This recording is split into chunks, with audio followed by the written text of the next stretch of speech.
नमस्कार दोस्तों, welcome back to your own channel wealth saga. Rolex Rings IPO आईपीओ आने वाला है दोस्तों। इस इंपॉर्टेंट आईपीओ में कई सारे इश्यूज हैं जो कि मैं आपके सामने फ्लैग करना चाहता हूं।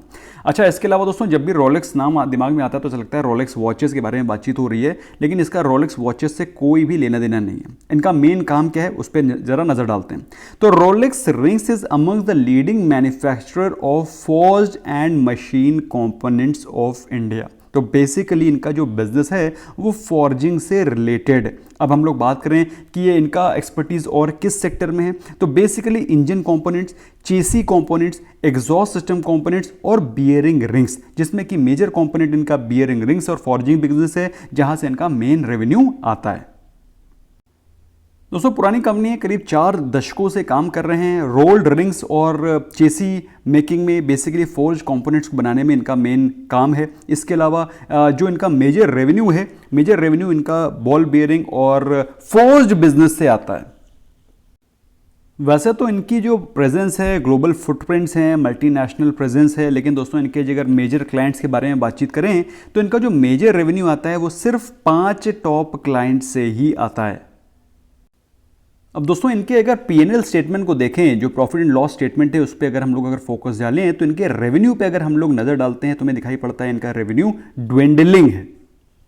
अब ड्वेंडलिंग का मतलब क्या दोस्तों, इसके जो प्रिंट है वो ज़्यादा साफ नहीं होगा, क्योंकि दोस्तों मैंने इसकी जो रेड हेरिंग प्रोस्पेक्टस है उससे इसको डाउनलोड करके निकाला है डेटा, तो हो सकता है क्लैरिटी ना हो, लेकिन मैं पढ़ के आपको सारी चीज़ें समझाने की कोशिश करूंगा। तो अगर आप इसके टोटल इनकम के बारे में बात करें 2018 की, तो 2018 में इनका जो रेवेन्यू था that was around, total income was approximately 7915, सारी वैल्यू मिलियंस में है ना।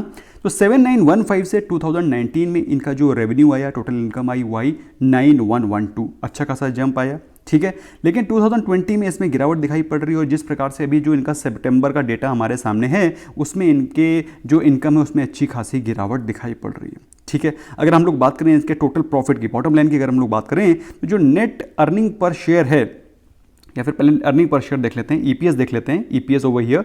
तो ईपीएस को अगर हम लोग देखते हैं, जो इनका ईपीएस था इन 2018 दैट वाज 30.39, जो कि घट के 24.62 हो गया, उसके बाद 22.08 हो गया। बेसिकली कंपनी के जो परफॉर्मेंस है उसमें आपको प्रेशर दिखाई पड़ रहा है। उसका रीज़न क्या है? कोविड के चलते कम ऑटो सेल्स का में आना, गिरावट होना। इसके अलावा दोस्तों जिस प्रकार से कोविड के चलते सप्लाई चेन में डिस्ट्रप्शन आ रहा है, उसका भी मेजर इम्पैक्ट इस कंपनी के ऊपर पड़ रहा है।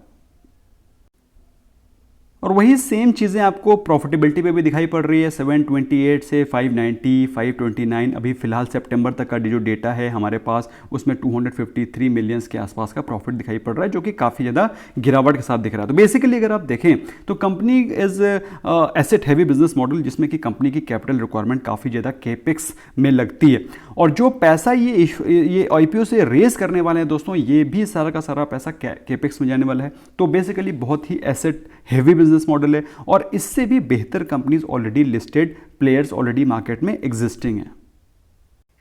अब दोस्तों मैंने जैसा कि आपको बताया था कि इनके जो मेजर रेवेन्यू आता है उनके टॉप 5 क्लाइंट्स में से आता है, जिसमें कि इनके जो मेजर 3 हैं जो क्लाइंट्स हैं उसमें उनका नाम है एसआरएफ, शैफलर एंड टिमकिन इंडिया। तो दोस्तों ये इनके मेजर क्लाइंट्स हैं जहां से इनका मेन रेवेन्यू आता है। इसके अलावा अगर बात करें कंपनी के कुछ और डिटेल्स के बारे में, तो they have their own 3 manufacturing plants in Rajkot. और इसके अलावा दोस्तों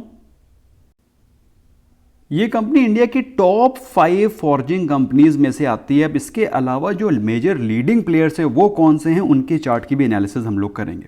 फिलहाल अगर हम लोग बात करें कंपनी के, तो कंपनी का जो बिजनेस है वो passenger vehicle, 2 wheeler, commercial vehicles, electrical vehicles, of highway vehicles, industrial heavy machinery, basically जहाँ जहाँ पर ball bearing, machine bearing, hot rolled forged equipments का काम आता है, ऑटोमोटिव कंपोनेंट्स की बातचीत आती है, वहाँ पर ये कंपनी अपने प्रोडक्ट्स को सप्लाई करती है। बाकी ज्योग्राफिकल प्रेजेंस का चार्ट तो मैंने आपको दिखाया था, अगर आप जानना चाहते हैं तो फ्रांस, इटली, जर्मनी, थाईलैंड, चेक रिपब्लिक, यूएसए, बाकी सारी कंट्रीज में भी कुछ प्रेजेंस है। तो मल्टीनेशनल प्रेजेंस है as far as their product delivery is concern.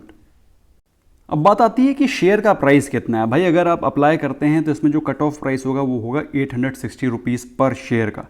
उसके मुताबिक दोस्तों मेरे हिसाब से ये जो IPO है काफ़ी कॉस्टली दिखाई पड़ रहा है।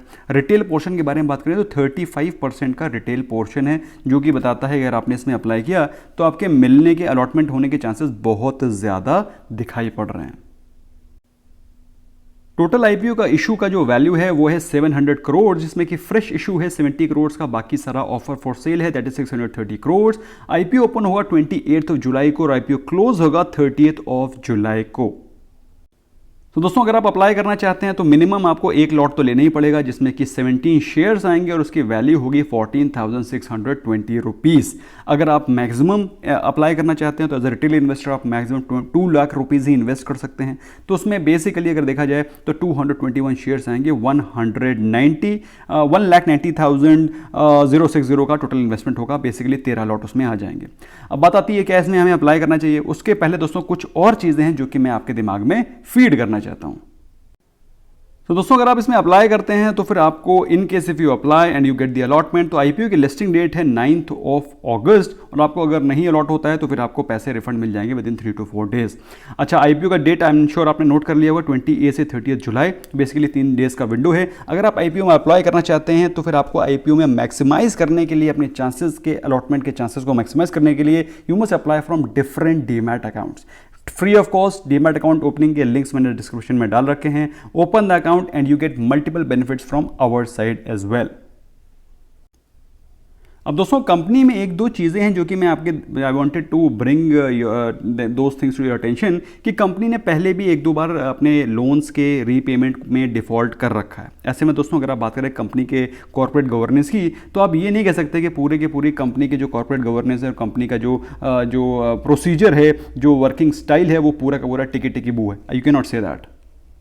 और बात करी जाए कंपटीशन की तो अच्छा खासा कंपटीशन भी है इस सेगमेंट में, अच्छे खासे लिस्टेड प्लेयर्स ऑलरेडी एग्जिस्टिंग है मार्केट में। RK फॉर्जिंग्स आपके सामने दोस्तों, इस स्टॉक के परफॉर्मेंस की अगर आप बातचीत करें तो ये स्टॉक 240 के प्राइस पे चल रहा था पिछले साल अराउंड सितंबर अक्टूबर के महीने में। अभी ये स्टॉक चल रहा है 800 पे। तो बेसिकली स्टॉक ऑलमोस्ट 300% के रिटर्न दे चुका है, 300 टाइम्स भाग चुका है इन जस्ट 1 ईयर। सिमिलर एक अगर हम लोग बात करें दूसरा एक लिस्टेड प्लेयर जिसके कि मल्टीनेशनल प्रेजेंस है, उसका नाम है भारत फॉर्ज। अगर हम लोग भारत फॉर्ज के बारे में बात करें, stock was trading at around 450, अभी स्टॉक करीब 850 के आसपास चल रहा है। तो ये भी एक स्टॉक है, बहुत ही ज़बरदस्त और दमदार स्टॉक है, जो कि सेम फॉर्जिंग के बिजनेस पे काम करता है, क्लास 10 ट्रक्स भी मैन्युफैक्चर करता है, अच्छी खासी US में मार्केट भी है। तो दोस्तों अगर आप इस स्टॉक में इस IPO में इन्वेस्ट करना चाहते हैं, प्योरली लिस्टिंग गेन्स के लिए आप अप्लाई करिए, क्योंकि उसके बाद मुझे लगता है इस स्टॉक में इस पूरे के पूरे सेक्टर में कॉम्पिटिशन बहुत ज़्यादा है, सप्लाई चेन के इशूज़ हैं, एसेट हैवी बिजनेस मॉडल है। इसके अलावा दोस्तों जिस प्रकार से हम लोग को लग रहा है डिसरप्शन इन ऑटोमोटिव सेक्टर, उसके चलते बहुत ही जल्दी इनको अपने एसेट्स को चेंज करना पड़ता है। बिकॉज आपको मालूम है जो कंपोनेंट्स आज जो डीजल व्हीकल में लग रहे हैं, वो कल डीजल व्हीकल तो इरेडिकेट ही हो रहे हैं, 10 साल के बाद तो डीजल व्हीकल आउटफेज ही हो जाते हैं। जिस प्रकार की टेक्नोलॉजी चेंज हो रही है उस हिसाब से अपने एसेट्स को उनको बहुत ही जल्दी चर्न करना पड़ता है, जिसकी वजह से ये एक बहुत ही एक कैपिटल इंटेंसिव बिजनेस मॉडल है। Somehow I do not like capital intensive business models much. In case if you want to invest, there are so many better players, listed players already existing in the market, और इसमें आप अगर invest करना चाहते हैं तो listing gains के लिए अप्लाई करिए। तकरीबन 20 से 25% के लिस्टिंग गेंस आपको मिलने की उम्मीद है इस इंपॉर्टेंट IPO में, in case if you want to apply. Otherwise in case if you are wanting to invest for long term, तो दोस्तों इससे बेहतर प्लेयर्स मार्केट में एग्जिस्टिंग हैं। और अगर आप चाहते हैं इलेक्ट्रिकल व्हीकल्स के सेगमेंट में इन्वेस्ट करना, तो उससे भी बेहतर ऑप्शंस हैं। You can invest in Tata Motors, इसमें बहुत ही रीजनेबल वैल्यूएशन पे मिल रहा है। तो दोस्तों ये था इंपॉर्टेंट आउटलुक जो कि इस कंपनी के बारे में आपको पता होना चाहिए। कंपनी के fundamentals are okay, I will not call they are bad, लेकिन कंपनी के फंडामेंटल्स आर ड्विंडलिंग। और दोस्तों उसका रीजन ये नहीं है कि कंपनी खराब है, जिस सेक्टर को बिलोंग करती है उसमें काफी ज्यादा डिसरप्शंस होते रहते हैं।